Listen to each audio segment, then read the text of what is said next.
Hello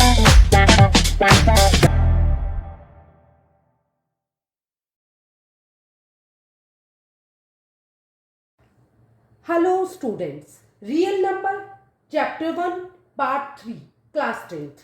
तो हम करेंगे ये एग्जाम्पल का क्वेश्चन है जिसमें क्या दिया हुआ है।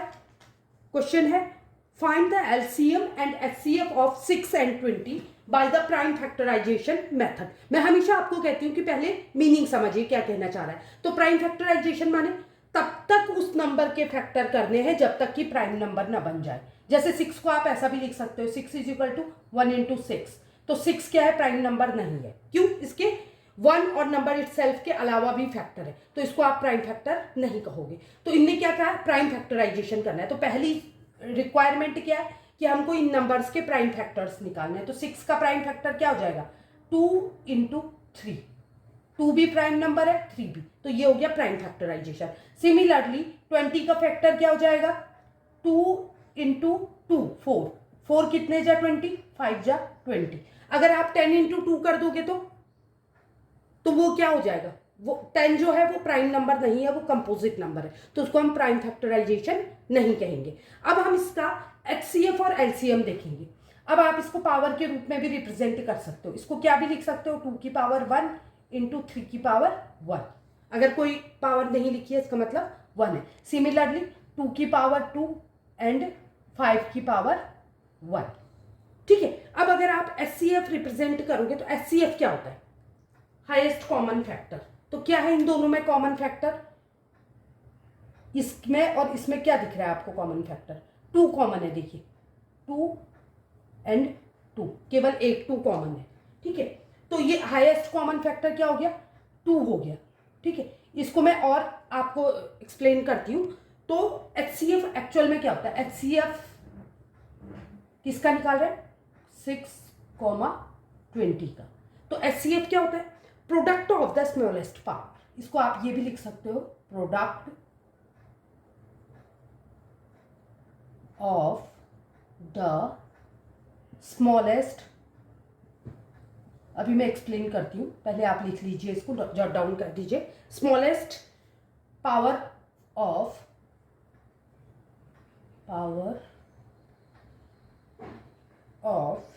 ईच कॉमन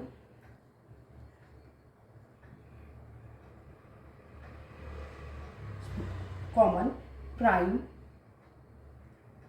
कॉमन, क्या कॉमन है, प्राइम क्या है, प्राइम फैक्टर्स है ना, prime factor in the number, prime factors in the number. तो आप आई होप आपको समझ आया होगा, और नहीं आया तो मैं एक्सप्लेन कर रही हूँ।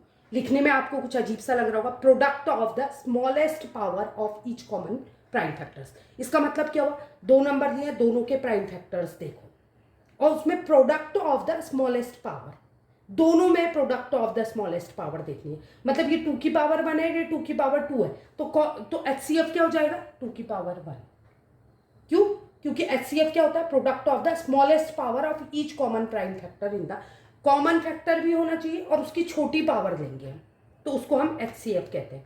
आई होप आपको ये क्लियर समझ आया होगा। अब इसके बाद निकालते हैं हम, लिखते हैं हम एलसीएम। तो एलसीएम क्या होता है आपको मालूम है, एलसीएम कैसे निकालते हैं हम। इसमें हम क्या करेंगे, जो कॉमन होते हैं उनको एक बार लिखते हैं। जैसे 2 और 2 में ये 2 कॉमन है, ठीक है, तो 2 को एक बार लिख लिया, इंटू एक 2 बचा हुआ है, 2 इंटू 3, रेस्ट को उतार लेंगे। ठीक है, तो ये क्या होगी, तो इसका एलसीएम कितना हो जाएगा, इनको मल्टीप्लाई करेंगे तो कितना आएगा आपका, 5 2 जा 10 एंड 3 2 जा 6, 10 6 जा 60 आया, 60 आया। तो इसका मतलब क्या हुआ, तो एलसीएम को कैसे एक्सप्लेन करोगे, एलसीएम 6, 20, तो क्या हो जाएगा, ये भी क्या है, product of the greatest power of each prime factors, product of the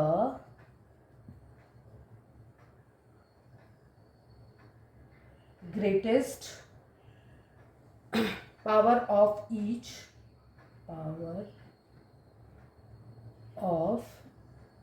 किसकी, same common prime factors in the number. जो कॉमन प्राइम फैक्टर्स हैं जो इन्वॉल्व है उसमें, उसका क्या है, product of the greatest power. क्यों कहा अभी समझाती हूँ, अभी एक्सप्लेन करती हूँ। First of all jot it down, prime greatest power of each prime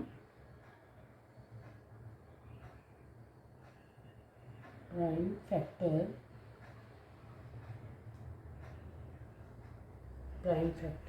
involved in the number, factor involved in the number। कैसे देखिए, अगर आप इसको अब ग्रेटेस्ट पावर बोला है तो पहला नंबर क्या है, 2। 2 की ग्रेटेस्ट पावर क्या है, 2 की पावर 2 इंटू 3 की पावर ग्रेटेस्ट क्या है, 3 की एक ही पावर है, 3 की पावर 1। 5 भी एक ही बार है तो 5 की पावर 1। तो ये क्या है, product of the greatest, smallest ना लेके greatest power of each prime factor involve in the number.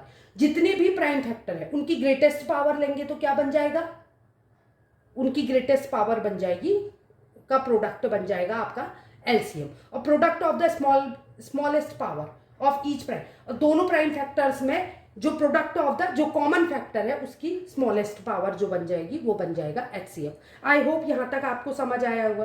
तो इसी एग्जाम्पल से क्या पता लगता है हमको कि किसी भी 2 पॉजिटिव इंटीजर्स के लिए, फॉर, इससे हमारा क्या कंक्लूजन निकलता है, write down the conclusion also, जिससे कि आपको एक और फॉर्मूला समझ आएगा। फॉर एनी पॉजिटिव ये क्या है, इंटीजर्स हैं, पॉजिटिव इंटीजर्स माने नंबर्स आपके, क्या है इंटीजर्स, 6 एक इंटीजर है और 20 दूसरा इंटीजर है। तो इसके लिए निकाला हमने, तो इसको अगर हम नंबर ना लिख के हर किसी भी इंटीजर के लिए ए और बी मान लेते हैं, तो for any 2 positive any positive integer, एक को मान लिया हमने एंड बी, एक को ए मान लिया, एक को क्या मान लिया हमने, बी मान लिया। तो इससे हमारा क्या निकलता है, ए एंड बी के लिए, ए एंड बी, तो क्या हो जाएगा एचसीएफ ए बी, हमने क्या निकाला एचसीएफ 620, मतलब A and B, HCF A B मतलब कोई भी नंबर, जैसे आपने 620 ले लिया, 210 ले लिया, कुछ भी ले सकते हो आप किसी भी नंबर के लिए, into LCM A B, LCM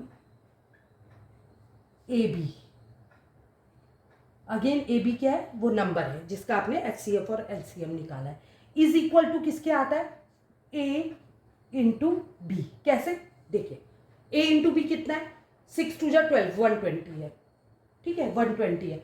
और एचसीएफ और एलसीएम कितना है, एचसीएफ 2 है, एलसीएम कितना है 60 है, इसको मल्टीप्लाई करेंगे तो 120 आएगा। तो इससे हमारा फॉर्मूला जनरेट हो गया कि HCF A B into LCM A B is equal to A into B. अगर आप इसमें से क्या करा है, अगर किसी भी 2 चीज की वैल्यू दी है, सपोज ये और ये दिए हुए हैं, तो आप एलसीएम निकाल सकते हो ट्रांसपोज करके। सिमिलरली अगर आपको एलसीएम और ए बी दिया हुआ है तो आप एचसीएफ निकाल सकते हो, और एचसीएफ और एलसीएम दिया है तो नंबर निकाल सकते हो। आई होप आपको कॉन्सेप्ट क्लियर समझ आया होगा। नेक्स्ट वीडियो में मैं आपको दूसरा एग्जाम्पल कराऊंगी, सो दैट आपको क्लियर इसके बारे में कॉन्सेप्ट क्लियर हो जाए। अगर आपको वीडियो पसंद आया तो लाइक, सब्सक्राइब और शेयर करें। Thank you.